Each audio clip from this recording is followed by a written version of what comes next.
የአማራ ክልልን ሲመሩ የነበሩ ምንም እንዳልተፈጠረ አዲስ አበባ ሲንጎባለሉ በዝምታ ሊታለፍ አይገባም።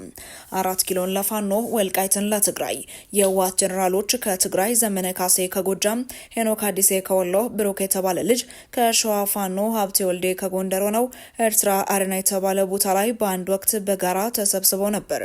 በስብሰባቸው መጨረሻ መግባባት ላይ የደረሱበት ነጥብና የውሳኔ ሀሳብም ህወሓት ለፋኖ ትጥቅና ሎጂስቲክ ለማቅረብ ፋኖ ደግሞ ወልቃይትን ለህወሓት ለማስረከብ ነበር። ስምምነቱ 4 ኪሎን ለናንተ ወልቃይትን ለኛ የሚል ነው ሲሉ ካፒቴን ማስረሻ ሰጤ ያጋለጧቸውን በርካታ ሚስጥራዊ ጉዳዮች በዝርዝር እንመለከታለን። በተያዘው መረጃችን ደግሞ ድርድር ስንላቸው አፌዙብን፣ ጀነራሉ ጡቷ ተቆርጧል ስለተባለችው የፋኖ አባል ምላሻቸውን ሰጥተዋል። እኚህን ጉዳዮች በዝርዝር ሳታችን በስፋት የምናስደምጣችሁ ይሆናል። ሰላም ጤና ይስጥልን ውድ ተመልካቾቻችን፣ በዚህ ቻናል ላይ የተለያዩ ወቅታዊና ትኩስ መረጃዎችን ለእናንተው ለውድ ተመልካቾቻችን በየዕለቱ የምናደርሳችሁ ይሆናል። ታዲያ እናንተም ለቻናላችን አዲስ ከሆናችሁ ቻናላችን ሰብስክራይብ በማድረግ ቤተሰብ እንድትሆኑ እየጠየቅን ወደ መረጃው እናመራለን።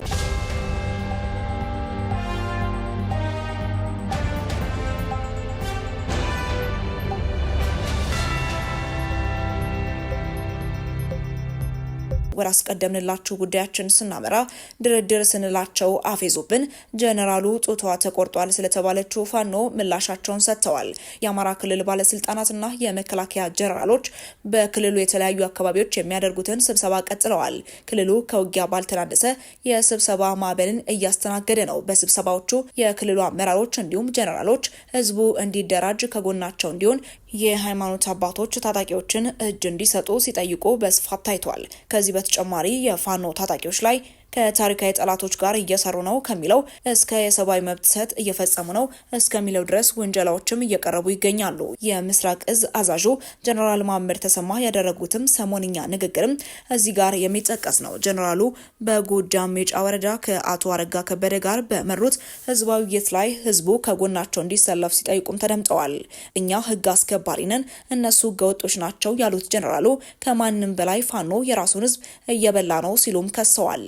እኛን አታምኑንም፣ ነገር ግን ከፋኖ የወጣው ግለሰብ የገዛ እናቱን የገደለ ፋኖ እንዳለም ተናግሯል ሲሉ ጽንፈኛ በማለት የጠሯቸው የፋኖ ታጣቂዎች ፈጽመውታል ያሉትን ድርጊትም ዘርዝረዋል።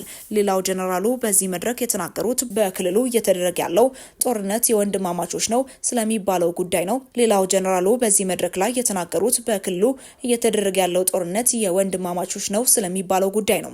ጀነራል መሐመድ ተሰማ ይህ ጦርነት በፍጹም የወንድማማቾች ጦርነት አይደለም ሲሉም ተደምጠዋል።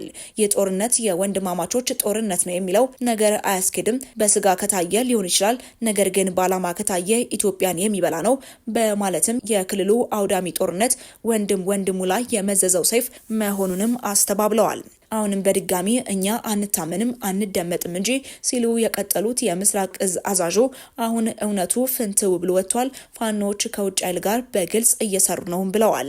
ዘመነ ካሴን በስም ሳይጠቅሱም ከዚህ ቀደም አንድ የፋኖ አመራር ይህን መንግስት ለማፍረስ ከሰይጣንም ጋር ቢሆን እንሰራለን ሲል ዝቷል በማለትም አክለዋል።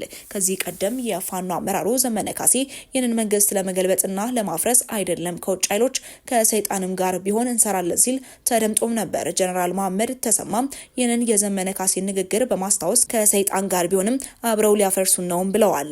ጀነራሉ ሲቀጥሉም በተደጋጋሚ መንግስት የድርድር ጥሪ አድርጓል፣ ጥሪውን ግን ከመቀበል ይልቅ አፊዘውበታል። 4 ኪሎ ቤተ መንግስትን ከሰጡን እንደራደራለን ይላሉ። ይህ ግን ልክ አይደለም ሲሉም ገልጸዋል። በሳምንት 4 ኪሎ ሊገቡ ይቅርና መንደር ውስጥ እንኳን ማደር እየቻሉ አይደለም ሲሉም አክለዋል። ጀነራሉ በዚህ መድረክ ላይ ሌላው ያነሱት ነጥብ ከወራት በፊት በመንግስት እጅ ወድቃ ጡቷ ተቆርጧል ስለተባለችው የፋኖ ወታደር ጉዳይ ነው።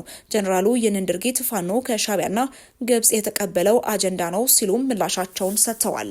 በተያዘ ጉዳያችን 4 ኪሎን ለፋኖ ወልቃይትን ለትግራይ የህወሓት ጀነራሎች ከትግራይ ዘመነ ካሴ ከጎጃም፣ ሄኖክ አዲሴ ከወሎ፣ ብሩክ የተባለ ልጅ ከሸዋ ፋኖ ሀብቴ ወልዴ ከጎንደር ሆነው ኤርትራ አረና የተባለ ቦታ ላይ በአንድ ወቅት በጋራ ተሰብስበው ነበር። በስብሰባቸው መጨረሻ መግባባት ላይ የደረሱበት ነጥብና የውሳኔ ሀሳብም ህወሓት ለፋኖ ትጥቅና ሎጂስቲክ ለማቅረብ ፋኖ ደግሞ ወልቃይትን ለህወሓት ለማስረከብ ነበር።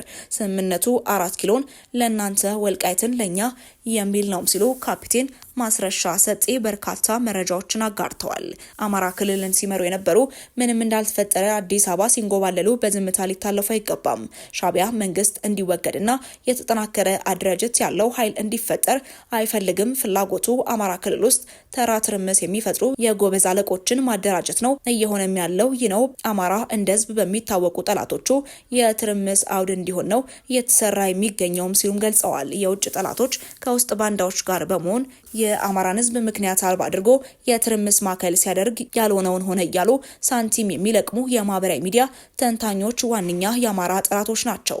የአማራ ክልል አጀንዳ ተሸካሚ ሆኖ ለዚህ ሁሉ ትርምስ ሲዳረግ ከጅምሩ የሚያውቁ የክልሉና የፓርቲ ከፍተኛ አመራሮች መኖራቸውም መሰማት ከጀመረም ቆይቷል። አማራ ክልል ከፍተኛ መሪዎች በግፍ መገደልና ከዚያም በቀጣይ ክልሉን ማተራመስ የተጀመረው ሻዕቢያ በባህር ዳር ቢሮ ከፍቶ መስራት ከጀመረበት ጊዜ አንስቶ ስለመሆኑም መረጃዎችም ይጠቁማሉ።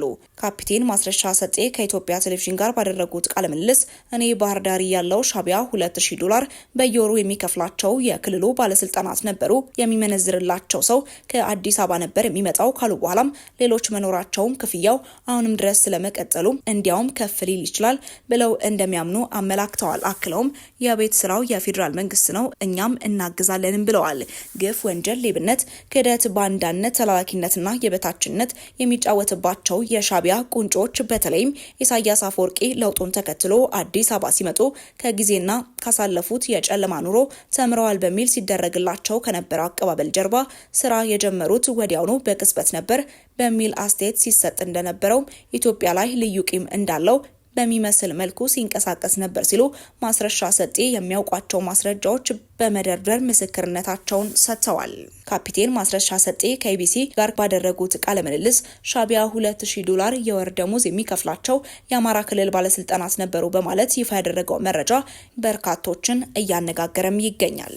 የክልሉ ባለስልጣናት ከሻዕቢያ ጋር ሲሰሩ ሻዕቢያ ባህር ዳር የክልሉ መስተዳደር ውስጥ ቅርንጫፍ ጽህፈት ቤት ሲከፍት እነዚህ ከላይ የተጠቀሱ ባለስልጣናትን ጨምሮ ሌሎች አመራሮች በግልጽ ቀርበው መጠየቅ እንዳለባቸው የሚጎተኩቱ አካላት ይህን አጀንዳ ለፍትህ እንቆማለን የሚሉ በሙሉ በማጉላት ጫና ሊፈጥሩ እንደሚገባም አመላክተዋል።